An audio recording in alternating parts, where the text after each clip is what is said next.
The good news doesn't stop merely with Israel's strong military. It continues with Israel's strong economy. It's a tremendously strong economy. And I'll tell you, we made it stronger by moving Israel to free market principles, which unleashed the spark of genius embedded in our people into innovation, entrepreneurship. And there's a revolution taking place. This couldn't happen at the better time. Look at the 10 leading companies in 2006. 5 energy companies, one IT company, Microsoft. And a mere 10 years later, 2016, a blink of an eye in historical terms, it's completely reversed. 5 IT companies, 1 energy company left. The true wealth is in innovation. You know these companies, Apple, Google, Microsoft, Amazon, Facebook. Guess what? They all have research centers in Israel. All of them. Major research centers. And they're not alone. There are hundreds more. And there's a reason. Something is going on. It's a great change. It's, you want to hear jargon? It's one sentence. This is a terrible sentence, but I have no other way to say it. It's the confluence of big data, connectivity, and artificial intelligence. Okay? Did you get that? Yeah. You know what that does? It revolutionizes old industries and it creates entirely new industries. So here's an old industry that Israel was always great in, agriculture. We're always good in agriculture. But now we have precision agriculture. You know what that is? See that drone in the sky? He's connected to a big database. And there are sensors in the field. And in the field, there's drip irrigation and drip fertilization. And now we can target, with this technology, the water that we give, the fertilizer that we give, down to the individual plant that needs it. That's precision agriculture. That's Israel.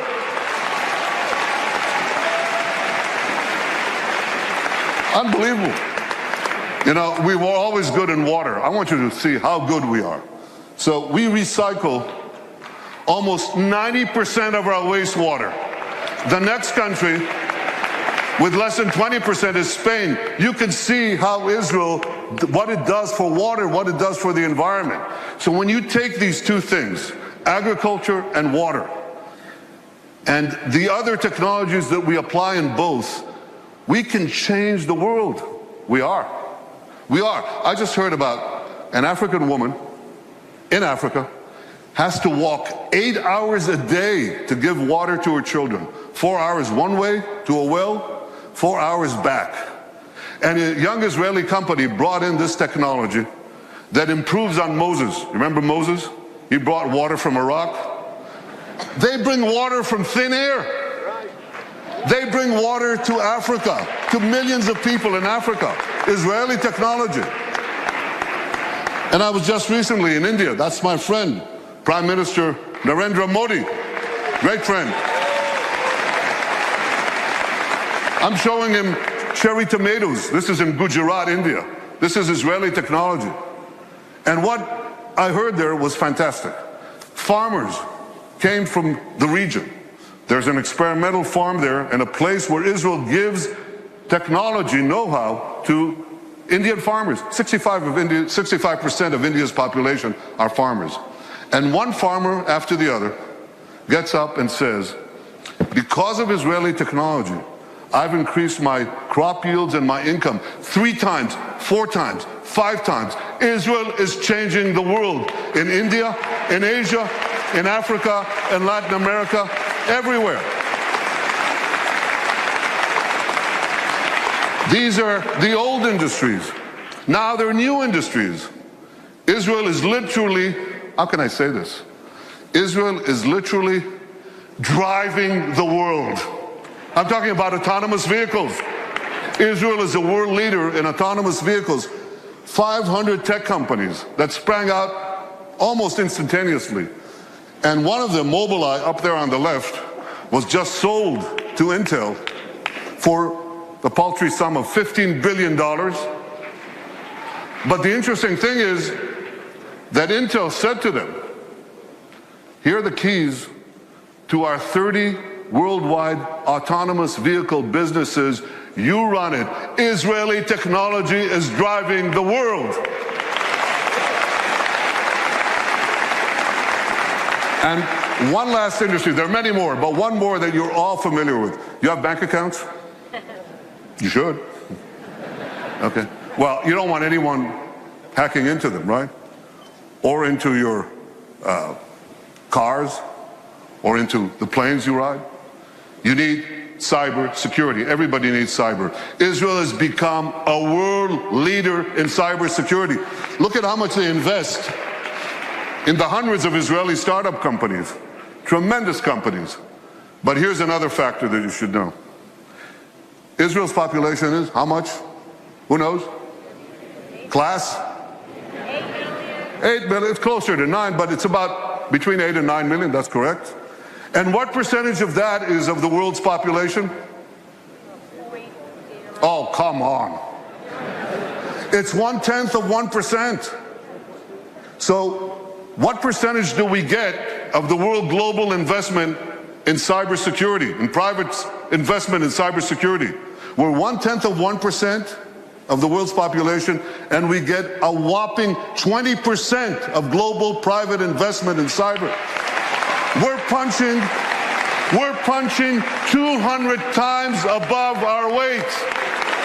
Not 2 times, not 10 times, not 100 times, 200 times above our weight. That's one heck of a punch. Very strong. Now here's how the dots connect. Because we have this tremendous capacity for security and intelligence, and because we have this tremendous capacity for civilian technology, for making the lives of people richer, safer, more productive, many countries are coming to Israel because they want to share with us these benefits. And that creates the third great change, which is a flourishing of Israel's diplomatic relations around the world. You know, when I joined the Foreign Service 105 years ago, as the DCM to this city, Washington, the number 2 in our embassy, I think we had about 80 or 90 countries with whom we had diplomatic relations. Now the number is 160, and there are very few countries left. By the way, what are we doing with Greenland? We got to do something with Greenland. Where's my advanced team? Go to Greenland. They must have some satellite needs or something that we could do there. But we are coloring the world blue. I've been to Africa 3 times in 18 months.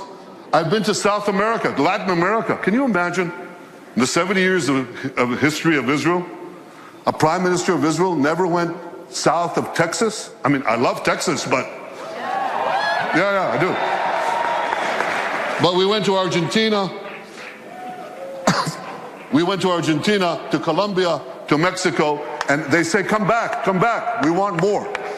That is changing. All these countries are coming to us. India, China, Mongolia, Kazakhstan, all of them. Azerbaijan, Muslim countries. First time I visited Australia, tremendous. Far away though. So we're coloring the world blue. And you know what? The numbers, you remember people talked about Israel's isolation? You remember that? Israel's isolation? Pretty soon, the countries that don't have relations with us, they're going to be isolated.